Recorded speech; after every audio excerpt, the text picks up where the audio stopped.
Okay, what I want to talk about this lecture, by the way, this is much better. I like it a lot. Yesterday it was like, I don't know, it ongoing work. It had some interesting stuff, but overall it was like a madman's illusion. Like now this is more like it has a point, a purpose. Yeah, it says the role of Israel in a new multipolar world. There is some kind of innuendo about a new Iron Curtain or something like this. Okay. It has a story. Okay. Yeah. In economics, they do like the stories, even though they talk about bullshit anyway. Okay.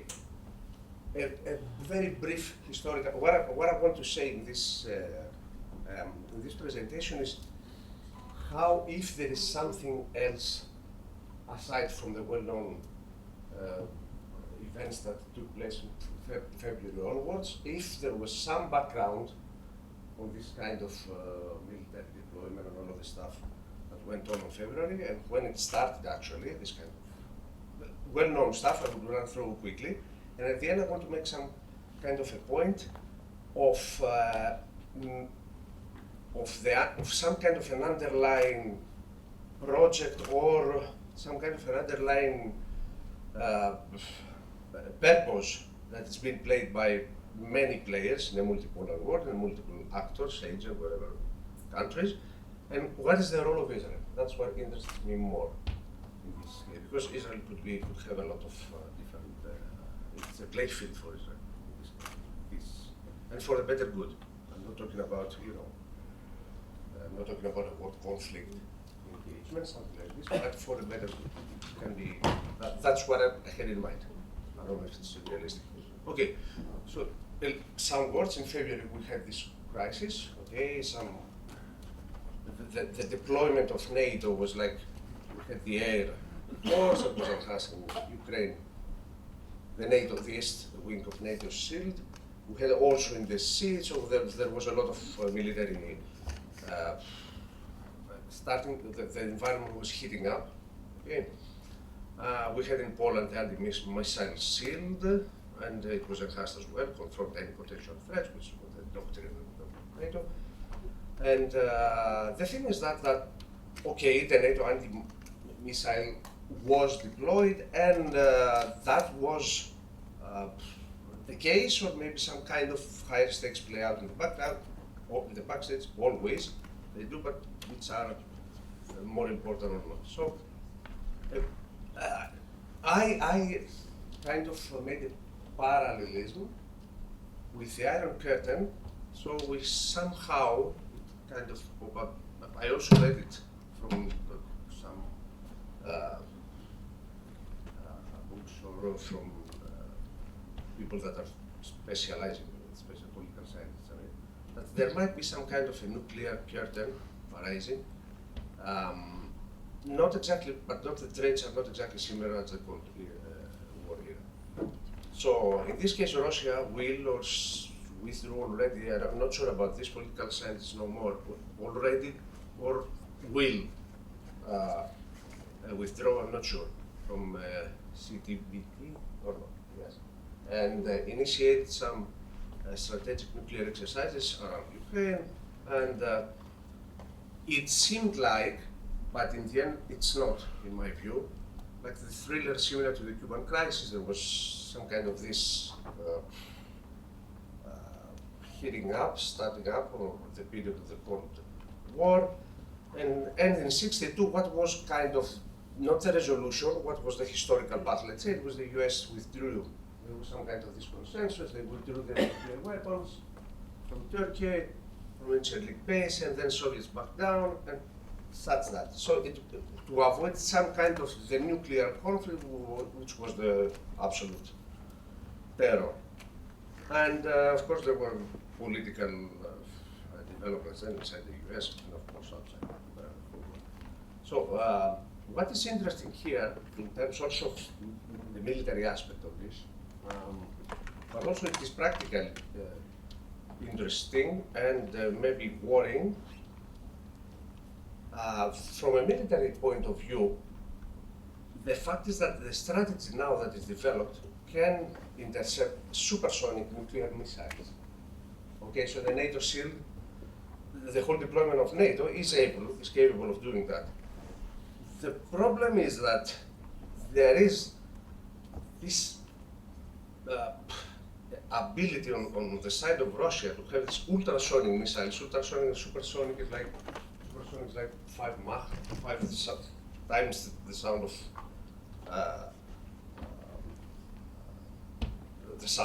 the velocity of sound. And the ultrasonic is like 50 kilohertz. It is a significant escalating step. It's a significant step and a know-how that maybe could not be intercepted. So if you have this kind of ability, you have this kind of technology, and you dress this with some kind of a nuclear, even small range or small dynamic, or not nukes like that will destroy everything. If you enhance this kind of missiles with a nuclear head, this thing is getting out of hand, probably in favor of one side.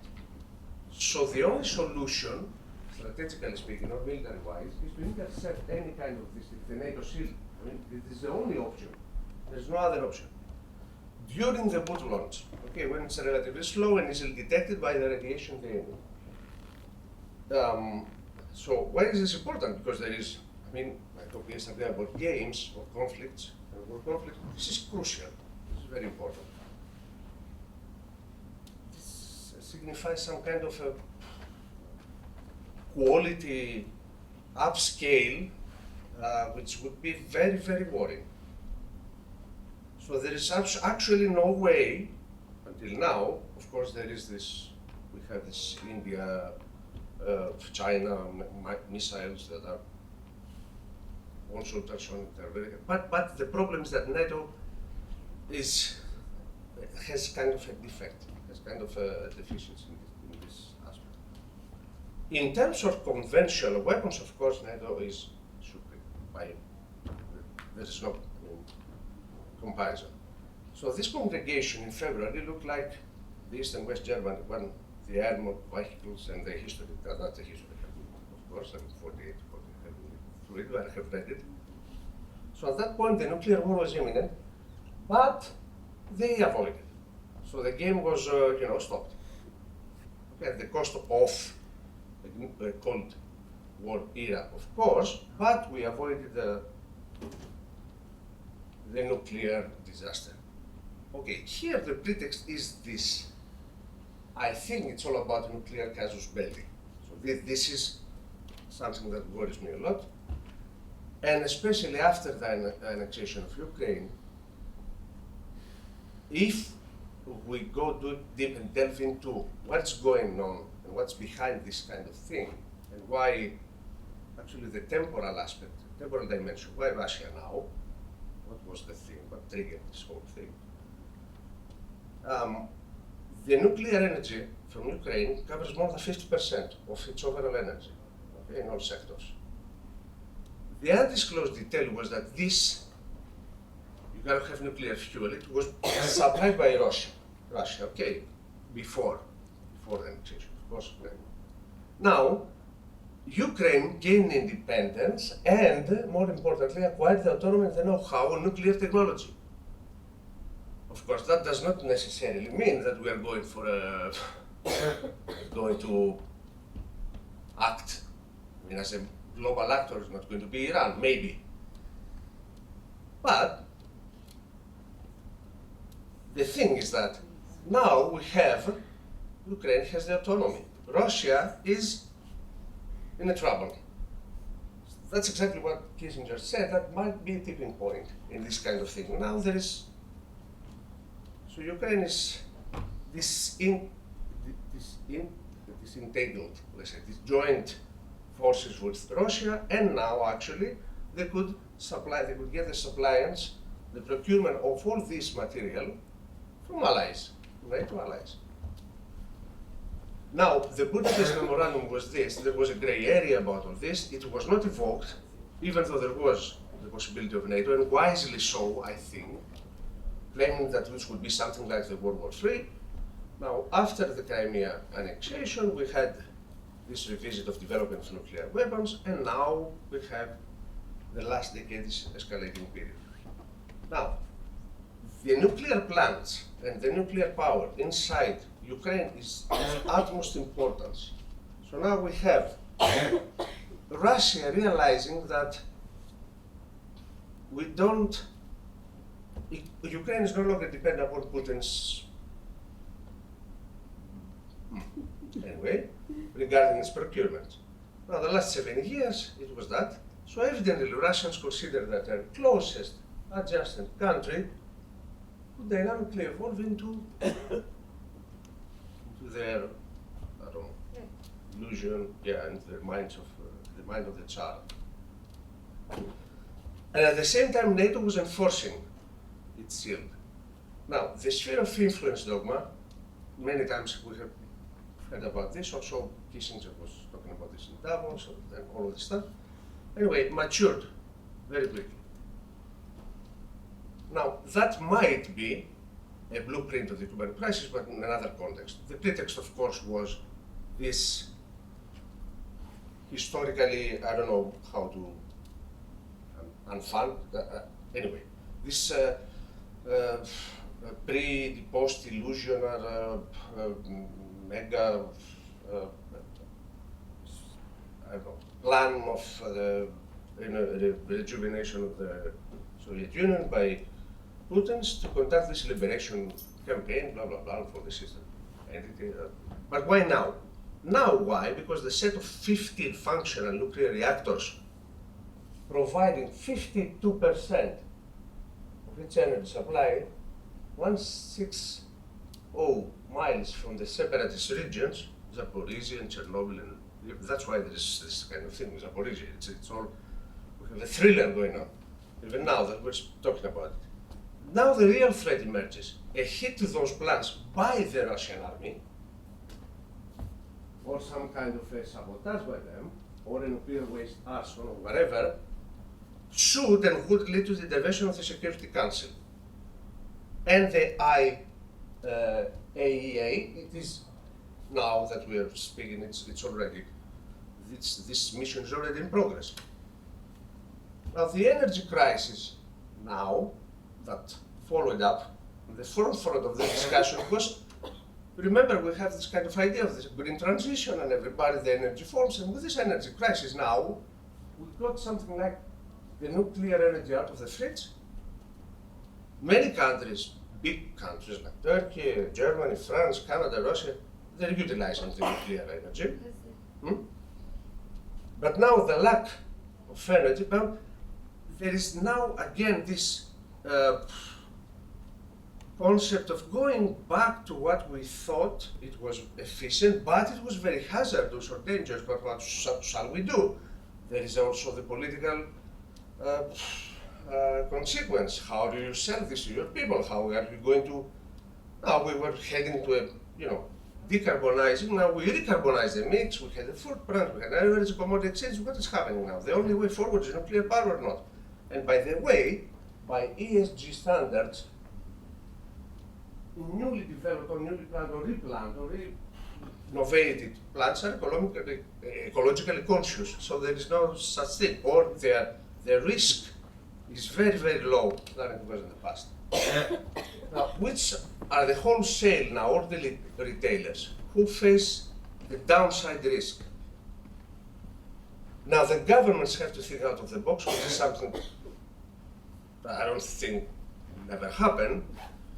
The MPs will go that far, again saying we have a nuclear curtain, that's, we have to convince that we can use, that we can have, that we can bet on nuclear energy again. But the puzzle is, there is the same thing as the mobile, the cell phones. We have 60,000 articles and papers saying, proving that there is no hazardous consequence or whatever.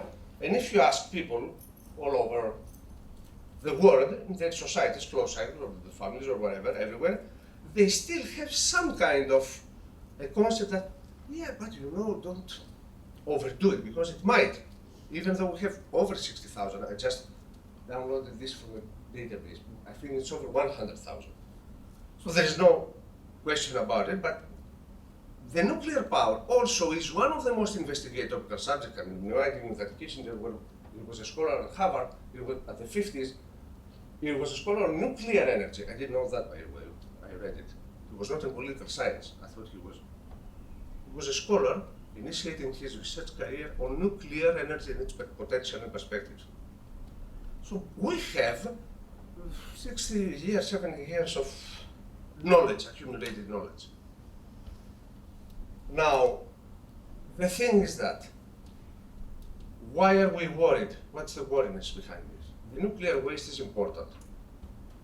The new EIA practices, of course, they are much more secure. You don't dump in the sea.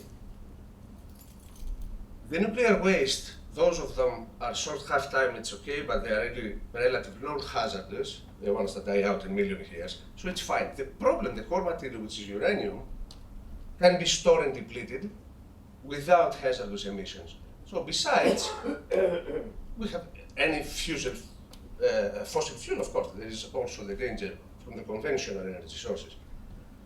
But the thing is that the quantity of waste, it's not anyway, it's not now massive and it's totally controllable.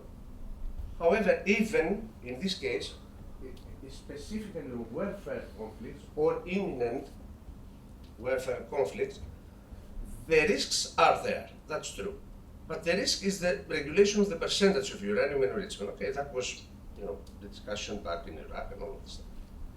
Now in Russia, scared that Ukraine in the backstage could be involved in what under the protection of its allies. So there was something like this, which was the real reason of having this.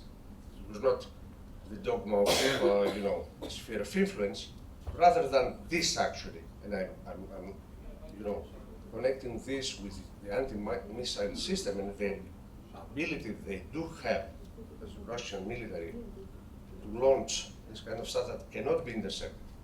So it's very, very problematic. The exit strategy, I'm guessing, could be, although Putin's strategy would be to report the exact opposite, all these bluffs and all this fake news and everything about there is a sabotage on the side of Ukrainians, something like this. They want to, to commit self-suicide, bomb Chernobyl again. I think that the exit strategy concerns the Security Council, which will be probably the key playfield, eventually imposed on Russia. We know there is a veto, but if this goes, the Security Council, on under this context, probably there will be no realistic options for Russia to overcome this. That's what we call the final frontier.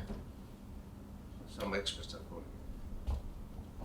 Now, the Kissinger argument I told you yesterday was about the imminent disequilibrium, was about actually that.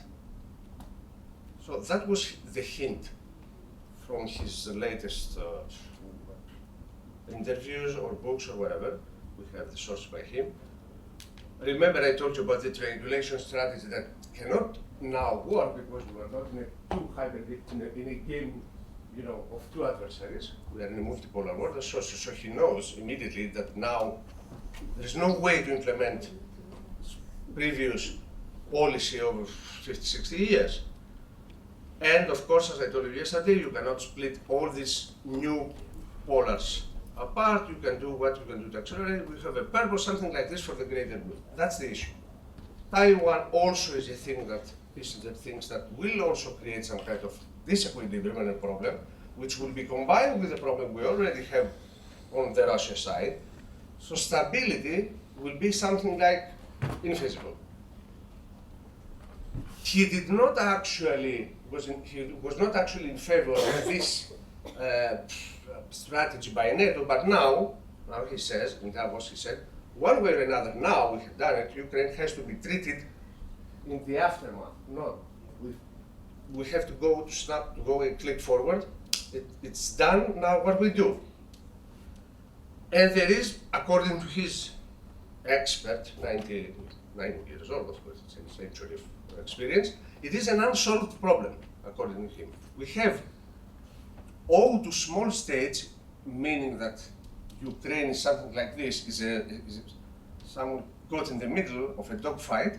We have to owe to small states their role to the global equilibrium to be acted upon by large ones. So, meaning they have to be like, you know, a joker, something like this in cards when we say they have, but we have to owe them because otherwise the military capacity of our strategic purposes would not be related to our moral purposes. And this is an unsolved thing. So it's a fact that ethically, morally, we owe to the states, to these countries, but what can we do? We have to have those countries somewhere in the middle. And his idea first was about Finland. Yeah, so I'm finishing this, the last slide. The idea was about Finland. That was not implemented during the last 15 years or so, of course, 20, there is a background. And now he says it's an unsolved problem. Now, the thing that I thought about all this thing, because it is actually, it has to do with nuclear power and all of this stuff. That's why I call it a new nuclear curtain. In my view, that's the issue. That's the big game. That's the problem. That's the worry thing. That's the high risk, in my view. And we're going to see it unfold. I think so. In the future, in the short future. So the role of Israel, in my view, could be, and we know the role in the Middle East. It's well documented. You don't expect me. I'm ignorant. I know about this stuff. I just play around with, you know, different perspectives, options, games, data, bullshit. Well, we all know what's the role of Israel. But now I think that there is an international role, and actually a very strategic one. Even in this unsolvable, this is a view, problem, game, or setup, or environment, my view is that Israel can follow this type of actions alongside its allies with NATO or in its own, could either exercise an aggressive role, something like the Samson Doctrine, as a last resort strategy. Remember, I told you about the Security Council. Something like this could be done, not directly by Israel, but you know, by a proxy that is represented in the Security Council, to recalibrate the balances in view of a global nuclear disequilibrium. That's my point. There is a nuclear disequilibrium. I think that was the point of Kissinger's also hint, although he was not directly pointing to this, or evoke a diplomatic approach. Okay, and its influence amongst the NATO, China, US, and that's one. The second thing that Israel could do is to unfold some kind of a divide and conquer strategy, as I call it, to I don't know, prevent, to dislocate, to, I don't know, make it more difficult to have a forcible coalition of Iran, Syria, China, Russia, India. Remember, there is a huge weapon being built. Last one, I'm not sure what's the missile that's already being deployed. It's already been developed as a coalition of China and India. The most powerful nuclear weapon that cannot be dealt with in any way. And so now we do have another one on the side of Russia that, you know, this creates a huge gap of power. Okay, so someone would say in the national playfield, that's it. You cannot do anything to me. I can remember this kind of statements by these Russian officials, quotes, officials, lunar. Alternatively, there is a place for this Kissinger-type settlement deal. So there could be a non-aggressive type of intercept of some kind of go-between role between India, Iran, China, blah, blah, blah, taking into account the aftermath, so the new Cold War. I remind you that this, in a two-player game, as I presented yesterday, a solution would be always achieved, constructive, death everywhere, or catastrophic, or a solution towards peace. But when we have multipolar world, we have more than 3 forces, and 1 or 2 are actually qualitatively with a gap of huge megatons apart. Now we have an uncontrollable system due to these exogenous things, and the disequilibrium will entail a fragile state of affairs. That's what, aside from random events that can happen in this global environment. Also, there is this partial equilibrium, blah, blah, blah, and this happening. So instead of this state, which is not foreseeable, there are perturbations, unpredictable outcomes. We have more than 3, we don't know what's happening. I'm suggesting that Israel could have a key role following either 1 or 2 Latin strategy, which could, what I call mathematically, okay, in hyper games, we call hard or soft restrictions, that's how we call them. And if we incorporate them in a global dimensional game, this could limit any possible outcome in the hyper game and avoid catastrophic outcomes. For the greatest good, as Kissinger said, although Israel is not the small state who can play the role of, I don't remember what was the term that Lenin used, the imbecile, the useful imbecile, I'm not sure, Stalin or Lenin. It's not. We have a superpower also. So for the greatest good, we can have 1 or 2, and perhaps this might be a role, in my view, of Israel. At this stage, if we want to avoid this catastrophic event all the way to the future, based on this nuclear disequilibrium now, either 1 or 2. That's what I think. Thank you. Okay.